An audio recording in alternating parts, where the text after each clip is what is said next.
राघव चड्ढा की सदस्यता रद्द होनी चाहिए। तो आइए इसको एक बार संवैधानिक रूप से समझते हैं। देखो अभी हाल ही में क्या हुआ है, आम आदमी पार्टी के 7 मेंबर ऑफ पार्लियामेंट ने क्या करा है, बीजेपी में विलय कर लिया है। ठीक है, और इस बात को भी हमें देखने को पता चला है कि जो राज्यसभा के सभापति हैं उन्होंने इस बात को स्वीकार भी कर लिया है कि भाई हाँ, कि आप बीजेपी में ज्वाइन कर सकते हैं, आपकी सदस्यता टर्मिनेट नहीं होगी।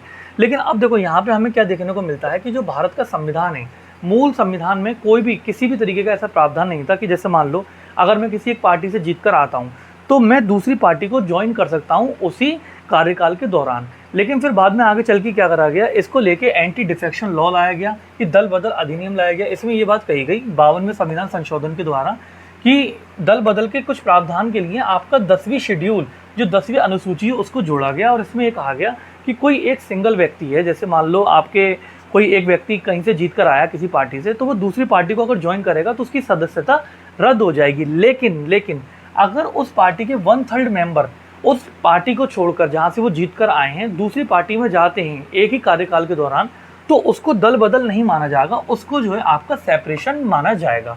ये बात आपकी कही गई है। तो अभी हमें ये देखने को मिला, जो आम आदमी पार्टी के 7 मेंबर ऑफ पार्लियामेंट हैं राज्यसभा के, उन्होंने क्या करा है, आपका बीजेपी में विलय कर लिया है। तो अगर हम 2/3 निकालते हैं तो वो आपका 7 हो जाता है। तो इस तरीके से हमें देखने को मिलता है कि भाई इन्होंने जो बीजेपी को ज्वाइन करा है वो संवैधानिक रूप से गलत नहीं है। लेकिन यहाँ पे आम आदमी पार्टी का तर्क क्या है, उसको हमें समझने की ज़रूरत है। देखो आम आदमी पार्टी का यहाँ पे कहना ये है कि जो आपका संविधान जो आपका दल बदल की इजाज़त देता है, पहली बात तो संविधान दल बदल की इजाज़त नहीं देता है। लेकिन अगर मान लो कि कोई एक पार्टी ए है, वो दूसरी पार्टी में क्या करना चाहती है, विलय करना चाहती है, एक पार्टी ए दूसरी पार्टी बी में विलय करना चाहती है, तो उसके 2/3 जो सदस्य हैं उनको क्या करना पड़ेगा, अपना वोट देना पड़ेगा, उनको इस बात के लिए राज़ी होना पड़ेगा, तब वो क्या कर सकते हैं, ए पार्टी के सदस्य बी में जाके मिल सकते हैं। ठीक है, लेकिन अब देखो यहाँ पे हुआ क्या है, एक्चुअल में यहाँ पे हमें देखने को मिलता है उल्टा हुआ है। उल्टा कैसे हुआ है, पहले क्या करा है, 2/3 मेंबर्स ने क्या करा है, आपका ये मत दे दिया कि हम बीजेपी में ज्वाइन होंगे। लेकिन अगर दूसरी बात अगर हम देखें, क्या आम आदमी पार्टी का बीजेपी में विलय हुआ है, तो इसका आंसर तो नहीं है। तो आम आदमी पार्टी का यही कहना है कि जो संविधान है वो व्यक्ति के दल बदल की इजाज़त नहीं देता, वो व्यक्ति के दल बदल की इजाज़त बिल्कुल भी नहीं देता है।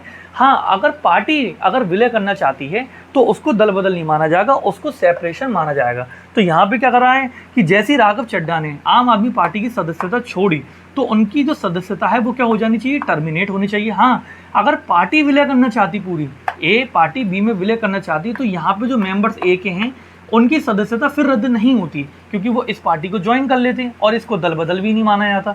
लेकिन जो आम आदमी पार्टी के जो सदस्य हैं, जो आम आदमी पार्टी है, उसने तो विलय करा ही नहीं है ना, जबकि आम आदमी पार्टी के जो मेंबर्स हैं उन्होंने क्या करा है, रिजाइन दे दिया है और वो तुम्हारा बीजेपी में शामिल हो गए। तो गाइज, आपके अनुसार आम आदमी पार्टी का ये तर्क कितना सही है, हमें कमेंट में जरूर बताएं। थैंक्स।